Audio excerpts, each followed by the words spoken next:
Hello and welcome back. Today's excerpt is from Seed Time and Harvest by Neville Goddard. We're going to read the chapter called The Game of Life. I can easier teach 20 what were good to be done than be one of the 20 to follow mine own teaching. William Shakespeare. With this confession off my mind, I will now teach you how to play the game of life. Life is a game. And like all games, it has its aims and its rules.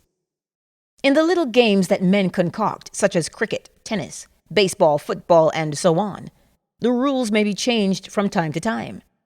After the changes are agreed upon, man must learn the new rules and play the game within the framework of the accepted rules. However, in the game of life, the rules cannot be changed or broken.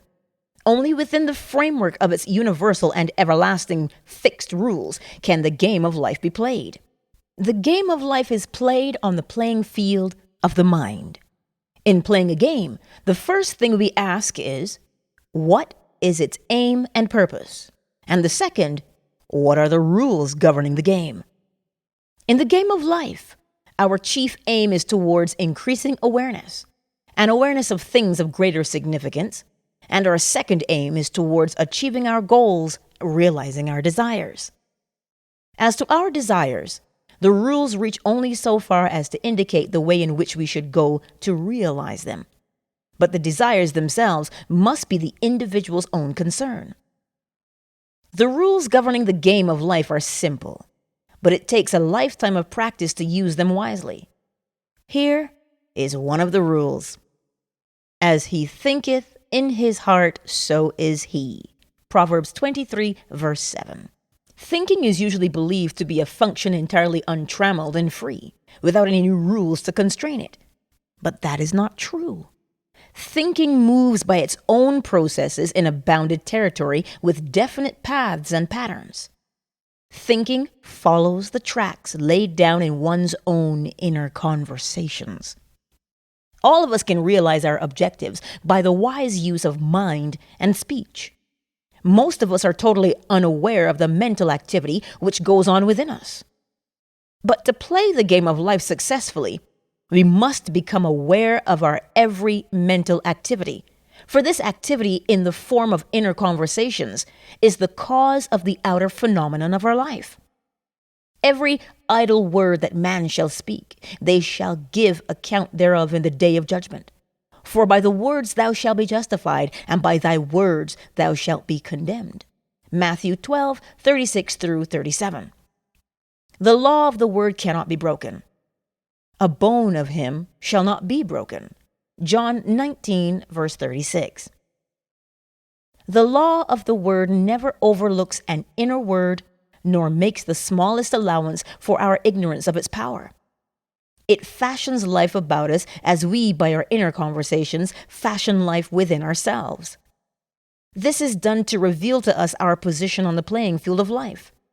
There is no opponent in the game of life. There is only the goal. So to summarize what Neville is saying here, we must be aware of what we're thinking.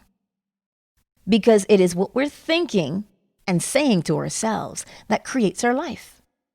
But we don't know what we're thinking because we've been doing it for so long.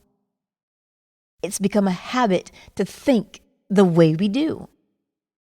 Oh man, I'm not good at that, you know. I shouldn't even try.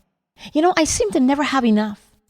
You know what? I'm not going to do this. I'm not going to try. I don't care. I don't want to. See those kinds of things that we say to ourselves every single day. Oh, this always happens to me. How come I never had a better chance? Those things. And this is what Neville means when he says you give an account for every thought and word on the day of judgment. And that on that day of judgment does not mean that you stand before God. That's not what that means. It means everything that you are thinking about habitually. We're not talking about random thoughts, just an offshoot. No, habitual thoughts that we always revert to. Those thoughts create our lives. And that is the judgment. That is the judgment. You cannot escape that. So what are you thinking about every day, all day? Oh, but that's so much to think about. That's so much to watch my every thought. It sure is a lot of effort to watch your thoughts. What kind of life do you want to create? And here's the thing that makes it easier to watch your thoughts. If you realize, I don't have enough money. Well, where are those thoughts taking you about money? What are you thinking about money? That's how you catch those thoughts, the thoughts about money. It's never a random thing. You're just watching random thoughts. Focus your thoughts around the desire you want to see fulfilled or manifested in your life. You want friendships and relationships? Look at how you think and feel about them. That is where you start. It is that awareness of what you are thinking, and the best place to start for that is what is it that you're trying to manifest. So when you know what you want to manifest, and you know how you currently feel about what you're trying to manifest, and what does Neville say to do? Neville says to assume the feeling of the wish fulfilled. Remember to like, share, and subscribe to this channel. We're all on this journey together, so we may as well get to know each other better. Much love.